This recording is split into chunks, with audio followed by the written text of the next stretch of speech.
मेरा पहले इंट्रोडक्शन बता दो। मेरा नाम आकाश वसुनिया है और मैंने 12वीं बाजना से की है और स्नातक शासकीय कला विज्ञान महाविद्यालय रतलाम से की है और स्नातकोत्तर जूलॉजी से शासकीय कला विज्ञान महाविद्यालय रतलाम से की है। मैंने 2019 की प्री MPPSC की प्री क्वालिफाई की है और मेंस भी क्वालिफाई की है और 2020 का प्री भी क्वालिफाई किया है। अब मेरा नेक्स्ट साक्षात्कार के लिए है तो उसकी तैयारी के लिए मैं यहाँ आया हूँ। तो मैंने जो मेरी अभी रुचि है तो उसमें मैंने 2-3 टॉपिक डाले हैं, तो उसके बारे में मैं अपना जो अच्छे से बेटर देने की कोशिश करूँगा। अगर कोई गलती हो जाए तो सॉरी। मार्कर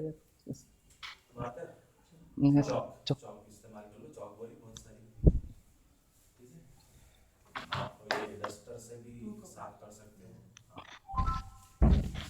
पहली चीज कौन सी चल रही थी आपकी? भगोरिया नृत्य। हाँ सर,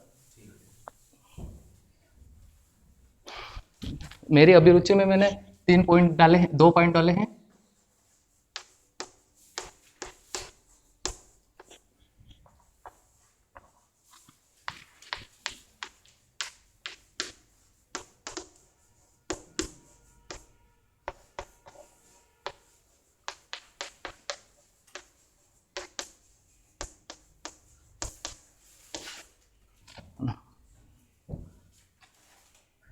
तो मैं पहले जैविक कृषि के बारे में बताना चाहता हूँ कि भारत में जनसंख्या वृद्धि के कारण रसायनों का प्रयोग अधिक होने लग गया है, जिसके कारण मानव के स्वास्थ्य पर और उनकी जो जीवन स्तर है जो उसके कारण भी उसमें गिरावट देखी गई है। तो भारत तो विश्व में देखा गया कि जैसे अमेरिका जो उत्तरी अमेरिका में एक देश है क्यूबा करके, जिसकी राजधानी है हवाना। तो वहाँ लगभग 17वीं से 18वीं शताब्दी में वहाँ पे जैविक कृषि की शुरुआत मानी जाती है। तो उसमें जैविक कृषि के बारे में जानकारी देने वाले प्रथम वैज्ञानिक जो कृषि वैज्ञानिक थे उनका नाम था अल्बर्ट हावर्ड, जिन्होंने जैविक कृषि का पिता कहा जाता है। और जैविक कृषि भारत में लगभग धीरे धीरे करके 2003 से 4 तक इसकी शुरुआत की गई। जो धीरे धीरे इसकी 2003 से 4 में शुरुआत की गई। इसका लगभग 40,000 हेक्टेयर पे की गई थी शुरुआत में। तो इसके जो फायदे और नुकसान देखे गए, तो इसमें जो से रसायन उर्वरक जैसे संश्लेषित रसायन है, जैसे DAP, यूरिया, इनकी मात्रा अगर कृषि क्षेत्र में अपन देखे जाए तो अधिक उत्पादन के लिए उनकी मात्रा में जैसे जो खाद है उनकी मात्रा बढ़ती जा रही है। जैसे कम क्षेत्र में भी अधिक उत्पादन के लिए इसका प्रयोग अधिक होने लगा है। तो जैविक कृषि से अगर ये आपको फायदा तो मिलता ही है, लेकिन जैविक कृषि से नुकसान क्या हो सकता है? सर, जैसे जैविक कृषि से वर्तमान में अगर अपन देखा जाए तो रासायनिक खेती से जैविक खेती करने में समय अधिक लगेगा, अधिक। और जैसे कि सर जैसे शुरुआत में इसके नुकसान होते हैं, जैसे कि जो सूक्ष्म जीव है जैसे राइबोजियम है, माइकोराइजा है, एजेटोबैक्टर है, नाइट्रोसोमोनास है। तो इनकी मात्रा जो मृदा है उसमें और उसके pH मान में भी लगभग इनकी मात्रा कम होने से इनकी वृद्धि के कारण लगभग तो 3 से 4 साल में इनकी भरपाई के लिए इसका नुकसान है। और इसमें जैसे जैविक कृषि अपन गोबर गैस से जो भी वर्मिंग और कंपोस्ट से इसमें मेथेन गैस उत्पन्न होती है, उससे जो कि भूमंडलीय तापमान जैसे कि ग्लोबल वार्मिंग जैसी समस्या उत्पन्न होती है। तो ग्लोबल वार्मिंग तो बहुत बड़ी समस्या होगी जैविक कृषि से। सर जो सॉल्यूशन क्या है? सर इसका सॉल्यूशन जैसे जैविक कृषि से अगर देखा जाए तो जो रसायन से जो नुकसान होता है उससे जैविक कृषि से कम होता है। तो अपन जो रासायनिक से तो कम ही होता है, इसलिए जैविक कृषि के लिए और अग्रसर हो रहे हैं। तो इसका कम से कम मात्रा में उत्पादन करने के लिए इसका तो या तो जो भी मेथेन गैस है उसको अपन इस और दूसरे फॉर्म में प्रयोग करके, जैसे कि LPG है, CNG है, उसमें थोड़ी थोड़ी मात्रा मिला के उसका जो भी उसका प्रयोग कम करके और उसका जो भी भूमंडलीय तापमान है उसको कम किया जा सकता है। और अगर फिर इसके जो जैविक कृषि से जैसे अभी अपना जो जीवन स्तर है जो अभी रिपोर्ट आई है तो अपने इसमें 2 अंक की सुधार हुआ, जैसे 69.5 हो गया जो कि 67 था। तो उसमें जैविक कृषि के कुछ परिणाम भी देखे गए हैं, जैसे कि भूमि में अधिक अगर अपन जैविक रासायनिक कृषि का प्रयोग करेंगे तो उसमें जो उसका जो भूमि में उपलब्ध जो भी पोषक तत्व है और जो भी खनिज है उनकी मात्रा कम हो गई है, तो उनको वापस मेंटेन करने के लिए जैविक कृषि करना अनिवार्य है। लेकिन एक समय लगभग यूएनओ ने 2050 तक भारत में तो स्वास्थ्य कार्ड से इसका कुछ लेना देना है या नहीं? सर जो मृदा स्वास्थ्य मृदा स्वास्थ्य कार्ड से जो सर उसमें भूमि की जो भी उसकी जो मृदा है उसका परीक्षण किया जाता है, जो कि केंद्र सरकार द्वारा 2015 में फरवरी 2015 में राजस्थान के सूरतगढ़ जिले से प्रारंभ की गई थी। तो इसमें जो मृदा में जैसे अधिकतर भारत ग्रामीण क्षेत्र में निवास करता है, लेकिन उनको जैविक कृषि और जो मृदा के स्वास्थ्य जो कि उसके पोषक तत्व और खनिज में जो भी पोषक तत्व खनिज में जो प्रतिशत या जो उनकी उपलब्धता की मात्रा होनी चाहिए उनके बारे में जानकारी नहीं है। तो इसके कारण मृदा स्वास्थ्य कार्ड के कारण हर जैसे कि हर ब्लॉक क्षेत्र में एक मृदा के परीक्षण के लिए केंद्र खोला गया है, जिसमें अपना मिट्टी का परीक्षण कराने के लिए अपन वहाँ जा सकते हैं। और फिर सरकार द्वारा भी प्रयास किए जा रहे हैं। इसमें डॉक्टर जयपाल सिंह किसानों को इसकी जानकारी कैसे दी जाएगी? सर इसकी मृदा स्वास्थ्य कार्ड क्या है और ये क्या है वस्तु, जो भी योजना चला रही है सरकार? सर इसके लिए मृदा के लिए तो पहले इसका कार्यक्रम चलाया जाए। किसान तो इतना नहीं जानता, जी किसान तो जानता है कि अपन को यूरिया लगाना है जी सर। और ज्यादा यूरिया भी अच्छा नहीं होता है। जी सर। तो तो उनको समझाने के लिए बुझाने के लिए योजनाएं बनाना काफी नहीं है, इसके अलावा और भी बहुत सारी चीजें हैं, जैसे लोगों को समझाना या सेमिनार करवाना, ऐसे कुछ सरकार क्या कर सकती है? या आप होंगे तो आप क्या करें कर पाएंगे उस क्षेत्र में, कृषि के क्षेत्र में, कि लोग ज्यादा से ज्यादा इस स्वास्थ्य कार्ड से परिचित हों, समझें उसको? सर जैसे कि मृदा स्वास्थ्य कार्ड है, उसके लिए हम अपन जैसे किसी पंचायत है या गांव में जहाँ तक मैं पहुंच पाऊंगा, तो उसके लिए अपन एक कार्यक्रम आयोजित करेंगे। उसमें जो रासायनिक खाद है और जो उसके नुकसान हैं और जहाँ तक मेरे हो सकते 2-3 कृषिविदों को भी मैं शामिल करूंगा। तो उनके नुकसान हैं, जैसे रासायनिक खाद में आपके शरीर में ये नुकसान होता है, जैसे इससे ये फायदा, जैविक कृषि से आपको ये फायदा है, और उनके जैसे वो कार्य किया जाएगा। और जो फसल है तो एक में जैसे कि एक कोई गांव ले लिया जाता है, तो उसके लिए सरकार भी प्रयास कर रही है। तो उसमें मैं गांव का उनको उसके बारे में जानकारी दूंगा। तो देखो कि जैसे आपके रासायनिक खाद वाली जो कृषि है और जो जैविक खाद वाली कृषि है, तो उसमें जो भी डिफरेंस दिखेगा तो उनके बारे में बताऊंगा कि देखो ये उच्च गुणवत्ता युक्त बीज है, और ये अपने को भले जैविक खेती में पहले शुरुआत में प्रॉब्लम होगी उत्पादन में, लेकिन उनसे जो मानव शरीर को और जीव जंतुओं को और जो भी माइक्रो सूक्ष्म जीव है उनको भी उनके बारे में भी बताऊंगा। और सरकार द्वारा जैसे हाँ, मतलब इसका प्रचार किया जा सकता है हाँ, और आपके जिस द्वारा, स्पीकर के द्वारा या सरपंच से बात करके, मंत्रियों से बात करके। हाँ, और सर जैसे कि कृषिविद रहते हैं, तो उनका भी जैसे उनके खेत का सर्वेक्षण करने के लिए और उनको किसानों को समय समय पर अगर उनमें कुछ नुकसान होता है तो उनको पता है कि आपको ये जैविक कृषि करने से आपको अगर कुछ कारणवश कोई प्रॉब्लम हो रही हो तो कृषिविद जाके उनको समझा दिया जाएगा।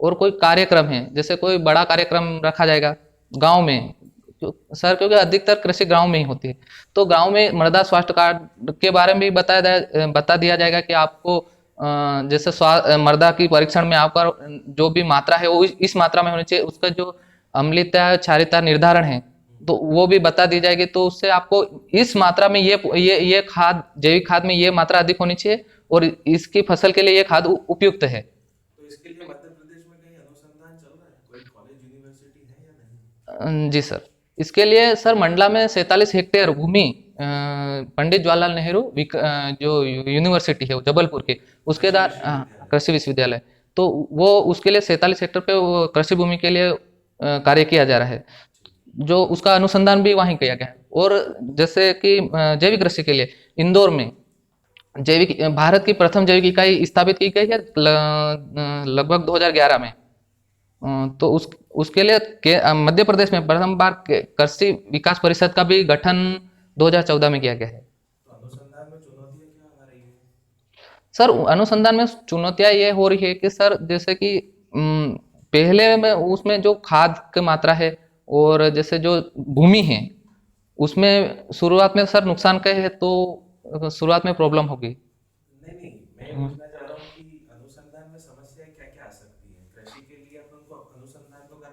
हम्म, अनुसंधान के लिए सबसे पहले तो पैसे लगते हैं, जी तो बजट में पैसे पूरे मिल जाते हैं या शायद कुछ कमियां रह जाती हैं जिसकी वजह से हम अनुसंधान में पिछड़ रहे हैं? सर, अनुसंधान में पहले से थोड़ा कम, कम कम मात्रा में जैसे तकनीकी का अभाव था, अभी भी है, लेकिन अभी सुधार किया जा रहा है। जैसे जो भी अभी कृषि के अधिकतर पहले किसानों द्वारा की जाती थी, लेकिन जो वर्तमान में जो तकनीकी है, जो मशीनें आ चुकी है, तो उनके कारण जो अधिक, एक तो अधिक वो मात्रा में बजट बजट की समस्या है, समस्या है। बजट कम ही रहता है हाँ, हमेशा। कम ही रहता है। और और पिछले साल से विज्ञान प्रौद्योगिकी में इस साल तो बस केवल 14,500 करोड़ चार, मिले हैं, और पिछले साल थोड़े ज़्यादा मिले थे, इस साल तो और कम हो गए हैं। ठीक है, बढ़िया है। और इस जैविक कृषि तो ठीक ही है। और बताइए जैविक कृषि के बारे में कुछ ऐसा जो शायद किसी को पता ना हो लेकिन आपको जानकारी है उस बात की। सर, जैसे इंटरनेशनल लेवल पे भी देखा जाए तो अपने कृषि के मामले में भारत का 9वां स्थान है, जो एक अपने जैविक कृषि, उत्पादन हाँ हाँ, या जैविक कृषि क्षेत्रवार, क्षेत्र में। क्षेत्रवार। हाँ, तो ये अपने मतलब भारत में इतनी इतनी जनसंख्या होने के बावजूद भी 9वां स्थान पे आना एक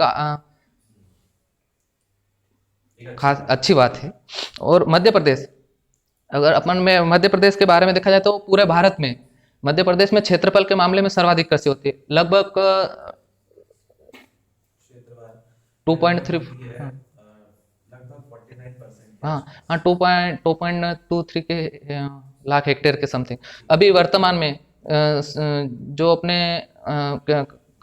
जो अभी 9 मार्च, दो हाँ 9 मार्च को जो बजट पेश होने वाला है, उसमें भी नर्मदा नदी के किनारे 5-5 किलोमीटर तक जो 1 लाख हेक्टेयर भूमि को जैविक कृषि के लिए प्रयास किया जा रहा है। ठीक है, जैविक कृषि तो ओके है। अब दूसरी चीज आपने जो लिखी है, भगोरिया। भगोरिया नृत्य, हाँ, क्या है ये? yes। भगोरिया नृत्य किसे कहते हैं? और सर, अगर जैविक कृषि के बारे में कुछ और किसी को कुछ किसी पूछना। को कुछ पूछना है? जैसा आपने बताया है कि सरकार किसानों को प्रोत्साहित कर रही है जैविक कृषि के लिए, लेकिन जो जैविक कृषि से उत्पादन होगा उसको उपभोक्ताओं को यूज करने के लिए कैसे प्रोत्साहन किया जाए कि वो अपने नॉर्मल कृषि से जो आ रहा है उसे छोड़कर जैविक कृषि पे जाए। मतलब इनका कहना है कि सब जगह जैविक कृषि ही होना चाहिए। तो ऐसा क्या किया जाए कि उसको जैविक कृषि की ओर प्रोत्साहित होए। उपभोक्ताओं को ये प्रोत्साहन किया जाए कि जैविक कृषि से जो आ रहा है प्रोडक्शन उसे यूज करें, क्योंकि जो भी नई चीज आती है उसे यूज करने में एक बार कंज्यूमर डरता है थोड़ा कि पहली बार ये नई चीज है, कुछ रिएक्शन ऐसा। मतलब सामान्य कृषि पद्धति जो चल रही है उसकी जगह हम जैविक ला रहे हैं, तो उसमें लोगों को कुछ डर रहेगा या डर नहीं होना चाहिए, तो उसके लिए सरकार और क्या कर सकती है? मतलब आप महकमे में रहेंगे तो आप क्या राय देंगे अपनी तरफ से? जी सर, जैसे कि सर, रासायनिक कृषि से तो उत्पादन कम हो रहा है, ये तो किसानों के लिए एक समस्या है। उत्पादन कम है? जी सर, शुरुआत में उत्पादन कम होता है, लेकिन जैविक कृषि से भूमि की एक उर्वरा शक्ति बनी रखना भी एक किसानों का एक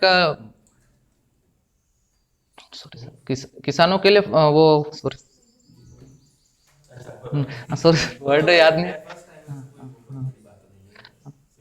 तो उनके लिए सरकार द्वारा जैसे, हाँ जी, वो जैसे वन जिला वन उत्पाद जैसी योजना चल रही, उसमें जैसे कम क्षेत्र के और सीमांत कृषक है, उनको कम कम उत्पादन के लिए उनको जैसे अधिक क्षेत्र में जैविक कृषि नहीं की जाती है शुरुआत में, तो थोड़ी थोड़ी मात्रा में करके उसको बढ़ाई जा सकती है। क्योंकि जैसे कि अपन अगर रासायनिक उर्वरक तो उपलब्ध हो जाता है, लेकिन जैविक उर्वरक उपलब्ध बनने में भी समय लगता है, और अभी जैविक जो उर्वरक बनाना है तो वो अभी धीरे धीरे करके थोड़ा वो किसानों की भूमि पे किया जाएगा, तो उससे ये एक थोड़े सीमांत के साथ समयबद्ध तरीका है। हाँ, समय चरणबद्ध तरीके से हो गया, ये अचानक नहीं होगा।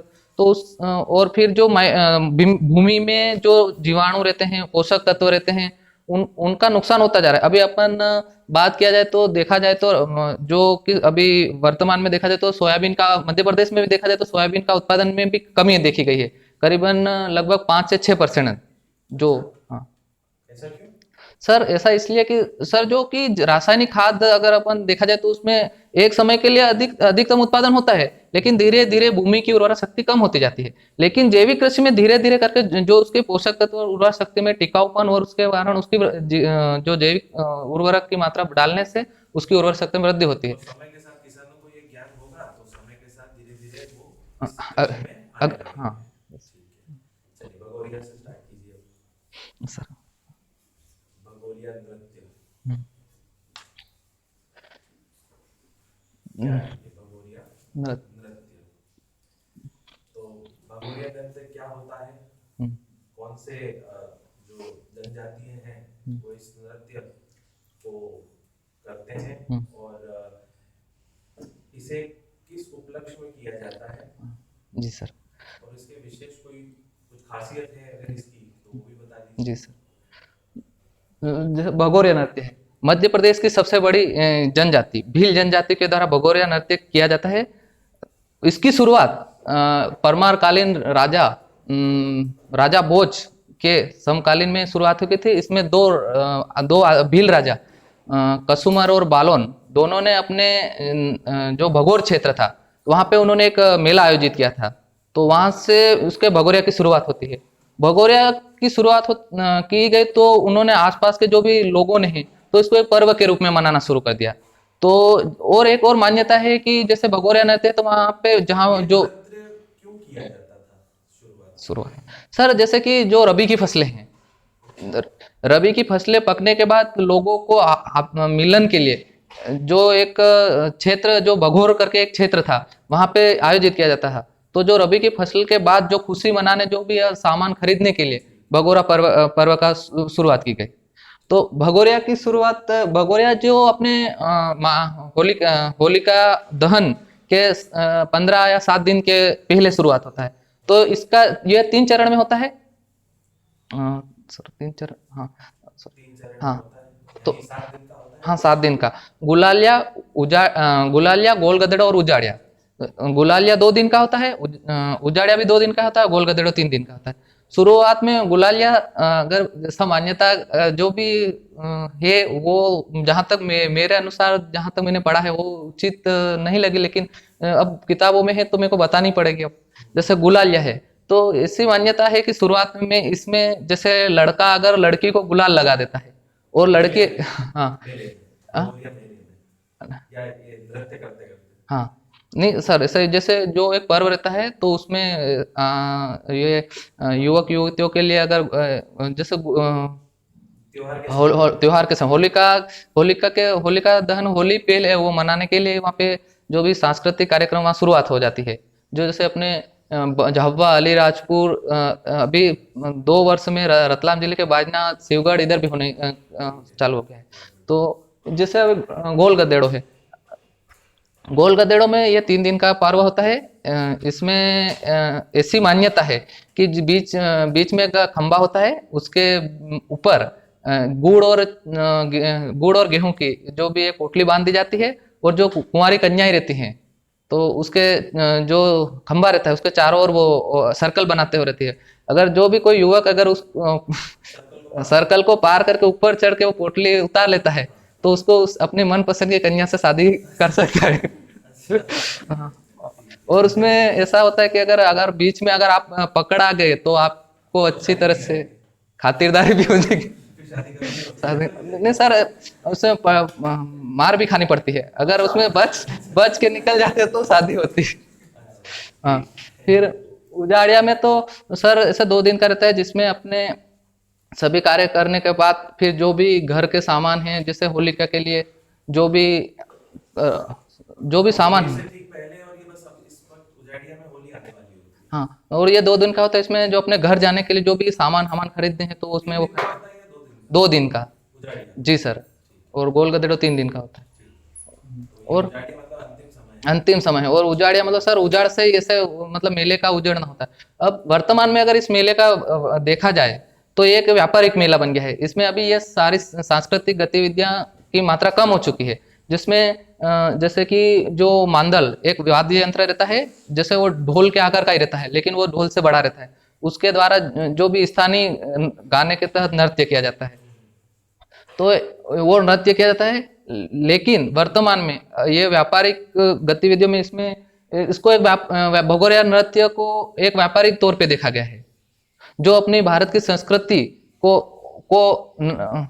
एक बाजार के रूप में अपन भावाचार के रूप में, जो भारत भारत की संस्कृति को एक विलुप्त की ओर भी अग्रसर दिखाई दे रहा है।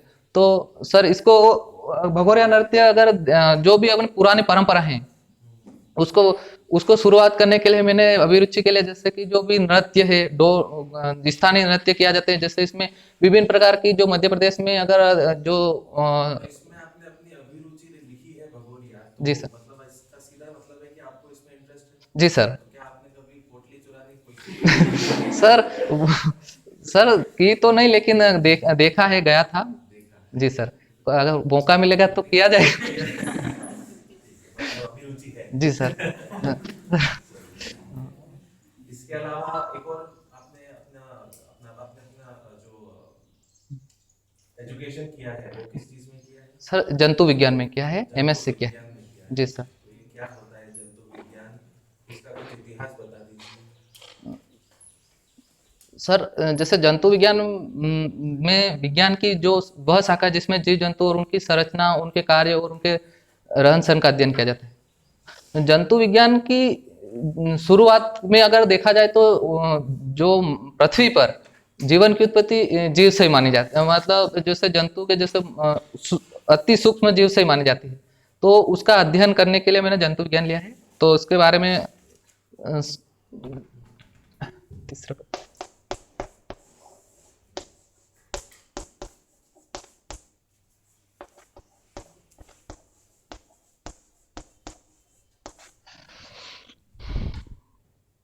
जंतु विज्ञान, जंतु विज्ञान का मानव भी एक सामाजिक प्राणी है, उसको भी एक अपन मान लिया जाए तो उसको मान लिया जाए क्या, तो उसको कार्डेटा में रखा जाता है। मेमेलिया वर्ग में, तो उसमें सभी जंतुओं का अध्ययन किया जाता है। जैसे जैसे उनके पाचन तंत्र, श्वसन तंत्र और बहुत सभी ऑर्गन और जिससे सेल्स है, इसमें जो भी अपन म्यूटेशन और ये सभी का अध्ययन किया जाता है। तो सर मैं अगर इतने वो टॉपिक तो नहीं बता पाऊंगा, लेकिन पाचन तंत्र जैसे अगर देखा जाए तो पाचन तंत्र के बारे में थोड़ा बता दूंगा सर, इसमें क्योंकि इसमें सिलेबस सर पाचन तंत्र। डीएनए के बारे में बता दीजिए। डीएनए में आधुनिक तकनीकी में कुछ डीएनए में कुछ चल रहा है क्या, शोध वगैरह? जैसे Cas9 तकनीक होती है एक, उसके बारे में आपको जानकारी है? जी सर, जानकारी तकनीक के बारे में आपको जानकारी नहीं है, ठीक है सर। तो ये जंतु विज्ञान के अध्ययन से किन किन क्षेत्रों में हमें लाभ मिल सकता है? सर समाज के ही नहीं, जितने भी जो करंट समस्याएं चल रही हैं पृथ्वी पर, वहां पर हम कहाँ इन चीजों को ध्यान में रखते हुए जंतु विज्ञान के ज्ञान को ध्यान में रखते हुए हम इसका सदुपयोग कर सकते हैं? सर अगर जंतु विज्ञान का जैसे सर पर्यावरण में है, पर्यावरण में अगर कहा जाता है कि वन है तो वन्य जीव है, वन्य जीव है तो जनमानस है। अगर जैसे एक जैव विविधता है, बायोडाइवर्सिटी, तो जैसे कि अपन कुछ भी मान लिया जाए, उदाहरण के तौर पे जो अल्फाबेट है ए से जेड तक, अगर उसमें अगर एक भी अक्षर अगर गायब हो जाता है, जैसे मान लिया जाए एक भी अक्षर गायब था, तो उसकी जो अल्फाबेट में एक भी अक्षर गायब हो जाता है, उसकी जो भी सीक्वेंस है वो नहीं बन पाती है। तो उसी प्रकार जैसे एक भी जीव विलुप्त हो जाता है, तो उसमें कारण जो मानव के फूड चेन है, खाद्य श्रृंखला है, तो उस पर विपरीत प्रभाव पड़ता है। और अगर सर इसमें अगर जैसे कि जो मानव है, तो मानव को एक समाज में जुड़ा हुआ रहना चाहिए। मतलब जीवित जंतुओं की विलुप्ति नहीं होना चाहिए। जी सर। एक्चुअली में जीवित जंतुओं की विलुप्ति तो हमेशा से होती है। पृथ्वी को बने हुए काफी समय हो गया है और तब से लेकर आज तक देखें तो 98% जीव जो पृथ्वी पर मौजूद थे वो विलुप्त हो चुके हैं। जी तो विलुप्ति तो जीवन का एक आधार है। जी विलुप्ति होगी तभी एक नया जीव आएगा। जी जैसे आज डायनासोर नहीं है इसलिए हम हैं, जी तो डायनासोर अगर होते तो शायद आज हम नहीं होते। जी तो विलुप्ति तो उसका भाग ही एक है, जीवन का एक भाग होता है विलुप्त जी होना। सर। लेकिन मानव गतिविधियों के कारण थोड़ी सी विलुप्ति तेज हो गई है। जी तो मानव गतिविधि में जो विलुप्ति तेज हुई है, हम बहुत ज्यादा शिकार करते हैं, पोचिंग करते हैं, हम किसी भी चीज जानवर को छोड़ते नहीं, हम जंगलों को नहीं छोड़ते हैं। और क्योंकि औद्योगिकरण बढ़ता जा रहा है और समय के साथ साथ आईटी इंफॉर्मेशन टेक्नोलॉजी बढ़ती जा रही है, उसी के साथ साथ आप देखें तो वनों का ह्रास होता चला जा रहा है। आपने बताया जैसे जैविक कृषि बहुत अच्छी चीज है जो वनों में भी काम आ सकती है, ना सिर्फ कृषि के अंदर जबकि वानिकी में भी कार्य कर सकती है। तो जंतु विज्ञान के अध्ययन करने के बाद आपको क्या लगता है कि सबसे ज्यादा फायदा हमें किस क्षेत्र में मिलेगा? एक मानवता के रूप में मैं पूछना चाह रहा हूँ कि एक सबसे ज्यादा इसमें कहाँ हमें फायदा मिलेगा जंतु विज्ञान से? किस क्षेत्र में हमें सबसे ज्यादा और सबसे अधिक फायदा मिलना चाहिए और कहाँ वो फायदा जरूरी है सबसे पहले? सर सर जैसे कि कोई कोई जीव ऐसे जो जैसे रहते हैं, जैसे नीलहरित साइनोबैक्टीरिया है और लाइकेन है, जो वातावरण में ऑक्सीजन प्रोवाइड करते हैं। तो वो एक फायदा देखा जाएगा, क्योंकि जो ऑक्सीजन का लगभग समुद्र 60 से 70% जो ऑक्सीजन समुद्र में है वो लाइकेन्स के द्वारा ही वो प्रोवाइड होती है। और सर जैसे कि जो जीव जंतु है कि हर हर विलुप्त होने का भी जरूरी है, क्योंकि सर अगर अधिकतर एक ही जीव रहेगा तो उसमें पृथ्वी पर उसकी मात्रा अधिक हो जाती है। तो प्रकृति में संतुलन बनाए रखना भी एक जो कि जीवों के कम होने का सबसे अच्छा जरूरी है जी। संतुलन जी बनाए सर, जी रखना। सर। मानव अगर की है या जानवरों की? सर संतुलन सबका होना चाहिए, मानव का भी। अभी मानव का भी ऐसे जैसे जलवायु परिवर्तन के कारण अगर देखा जाए तो कोविड 19 को अगर देखा जाए तो एक जलवायु परिवर्तन, ये कुछ अगर जैसे कि जो कोविड 19 है उसके कारण जो मानव पे विपरीत प्रभाव पड़ रहा है, लेकिन मानव की जनसंख्या भी एक अधिक हो गई है, तो उसका संतुलन प्रकृति अपने अनुसार कर रही है देखा जाए तो। और जीव जंतुओं को बचाना है तो मानव अपनी जनसंख्या कम करे। सर जीव जंतु को अपन जैसे कि अभ्यारण्य है, उद्यान है, उनके आधार पे भी अपन बढ़ा सकते हैं, लेकिन कम करना भी हमारे लिए नुकसानदायक है, क्योंकि भारत की की अधिकांश जनसंख्या मांसाहारी भी है। तो उसके लिए जंतुओं का रहना भी अनिवार्य है।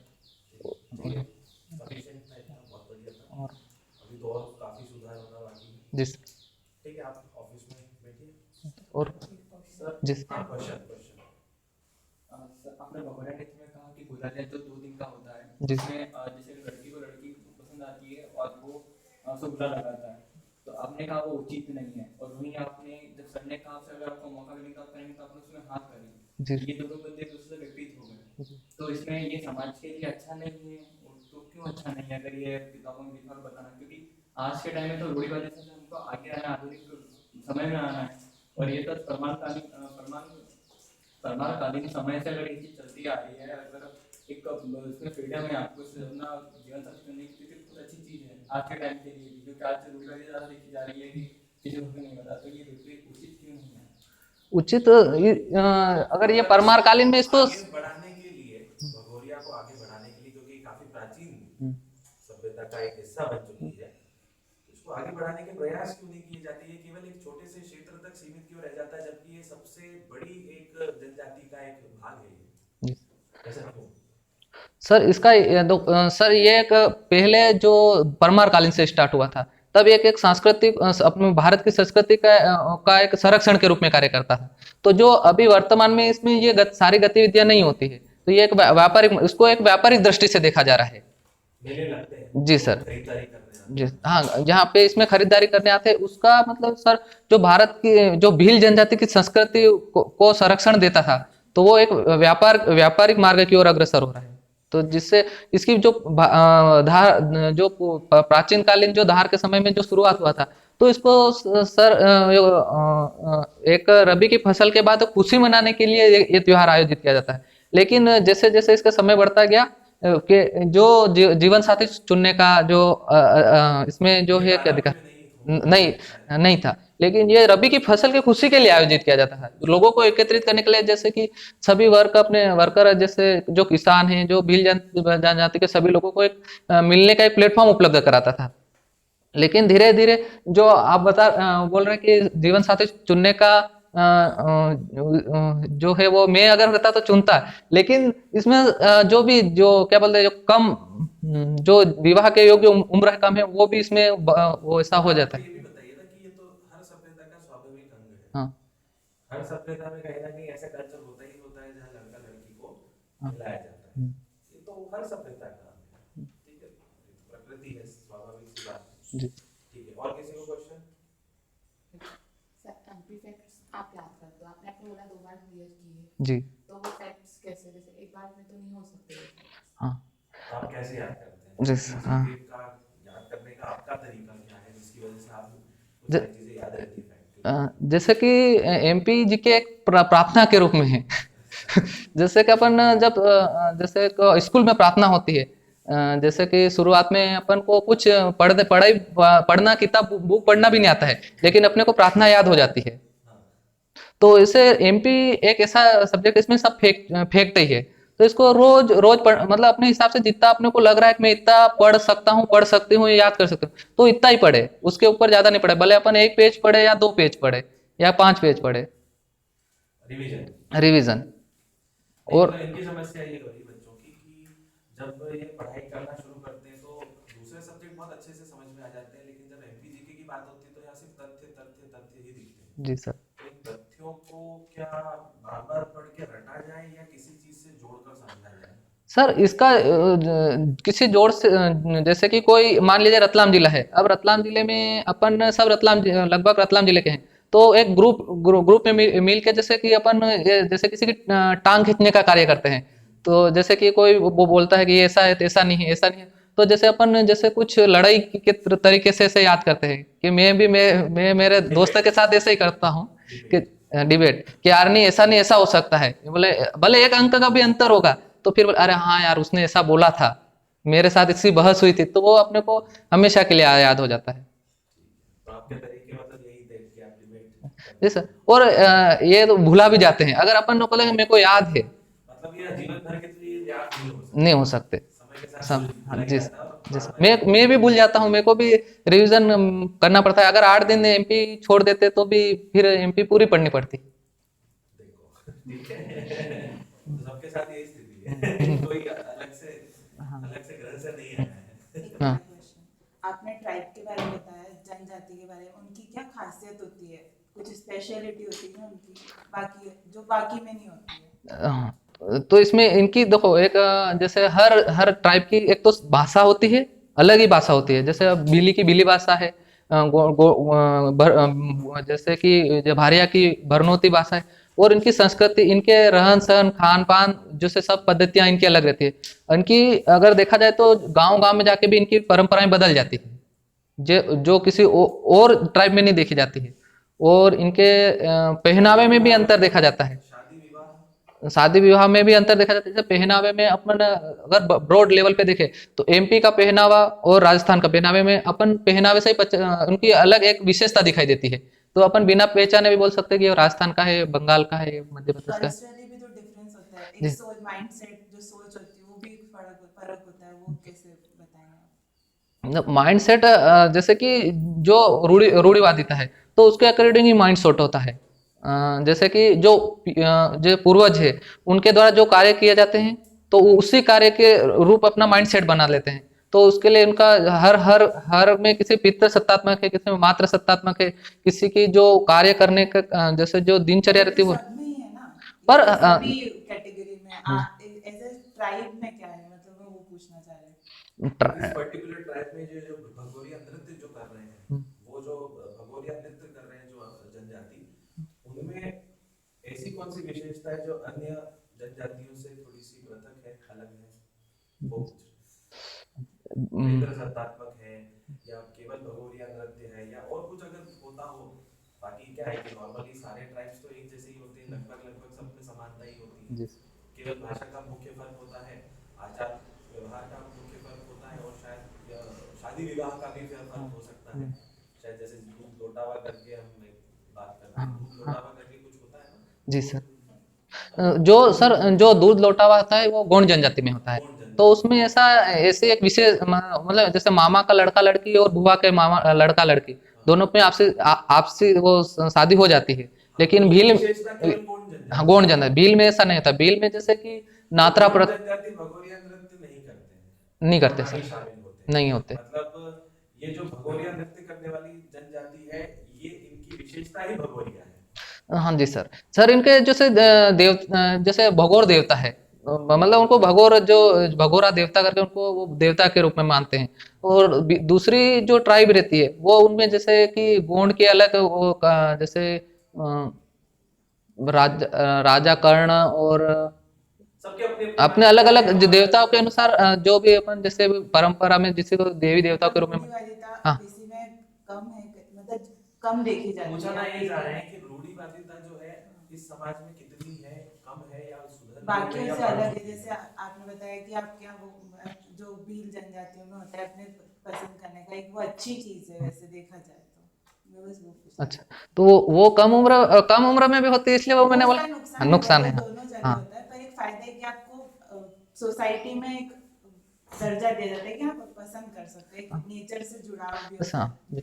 वो हाँ तो जैसे भील जनजाति में जैसे जैसे वो सगाई अगाई होती है ना तो वो अपन जैसे कि शुरुआत में न तो अपन लड़की ना तो लड़के के घर जा सकती है और न ही लड़का देखने लड़की के घर जा सकता है।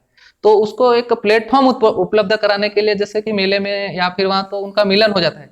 तो उसके ये एक प्रमुख विशेषता है इसलिए दूसरे जनजाति चलिए में नहीं। बहुत बढ़िया, आपकी मूल जानकारी तो बहुत अच्छी है, सब परफेक्ट है। अब क्या बहुत ज्यादा है, डीप में जाना भी पॉसिबल नहीं हो पाता है ना?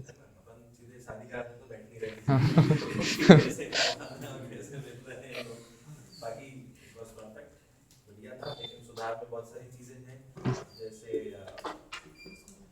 भाषा में सतर्कता होना बहुत जरूरी है। बीच बीच में अटक थोड़ा सा अपन अटक जाते हैं, लेकिन वो सब स्वाभाविक इसकी बात है। जब आप स्टेज पे जाते हैं तो 2 मिनट का थोड़ा सा एक वो रहता है, हिचकिचाहट रहती है, लेकिन जब आप बोलना शुरू करते हैं और लोग समझना शुरू करते हैं तो चीजें समझ में आती है।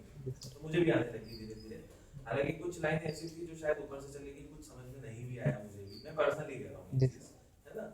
बाकी ओवरऑल आपने समझाना छोड़ा नहीं, ये बहुत जरूरी चीज थी, समझाना नहीं छोड़ा। जी ठीक है, आपके पास ना पुस्तक थी, आपने अपने जो भी आपने जो ज्ञान है, आपने जितना भी पढ़ा है उसको पूरा बताने की कोशिश करी, अच्छे से भी बताने की कोशिश करी।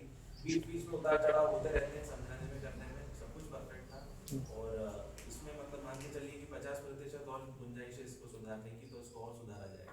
जी सर। ठीक है, तो ठीक है, बाकी बहुत बढ़िया था।